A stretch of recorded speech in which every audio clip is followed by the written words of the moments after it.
Bonjour, Bonjour William. Alexandra Van der Steen. Vous êtes journaliste, vous êtes écrivaine et vous venez de publier Tout quitter pour la campagne. Deux points, ils l'ont fait.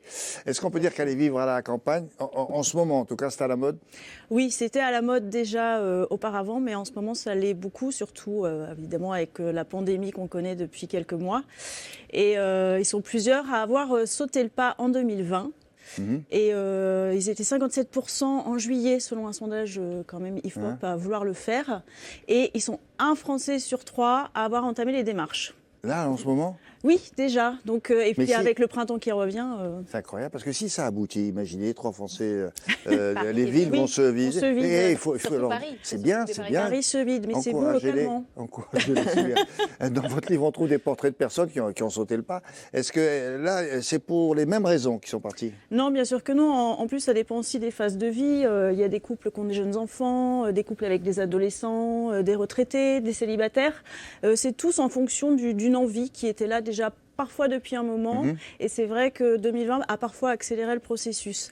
Il y a une chose en commun sur chacune de ces personnes, c'est le besoin de retrouver la nourriture et la transmission par rapport à la nourriture qui pousse. Et oui, c'est très présent. Ouais. Mais vous vous souvenez, il y a quelques années encore, il y a eu des tentatives avec pas mal de déboires, des gens qui avaient été là-bas. Oui. C'était très à la mode aussi, je dirais années 80, 90, puis après ils sont revenus en disant ça n'a pas marché là. Exactement. Alors il y a des joies, certainement, mais il y a des difficultés. Est-ce que certains étaient mal préparés? Est-ce qu'ils peuvent regretter leur choix? Alors, des regrets, il n'y en a pas. Des mauvaises surprises, il y en a.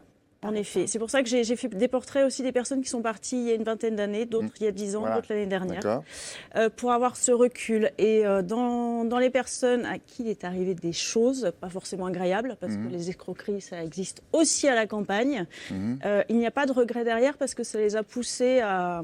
Voilà, franchir des obstacles et voire même être aventurier. Mais c'est quoi les problèmes? Ils trouvent pas de boulot?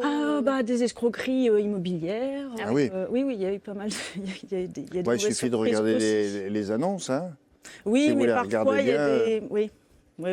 La maison qui donne sur la campagne, ils disent pas qu'il y a la voie ferrée qui est juste en bas là. Après, oui. Et puis il y a des choses cachées aussi, des vices cachés. Bien sûr. Voilà, donc, mais alors, pour ceux qui n'ont pas encore franchi le pas, admettons que c'est votre cas, qu'est-ce qu'il faut faire pour éviter les déboires? Il faut penser à pas mal de choses. Alors déjà, c'est en fonction de son stade de vie. Si évidemment on est retraité ou qu'on a besoin aussi de médical, on va éviter la diagonale du vide qui existe en France. Ça part du sud-ouest et ça va dans le Grand Est. C'est toute cette partie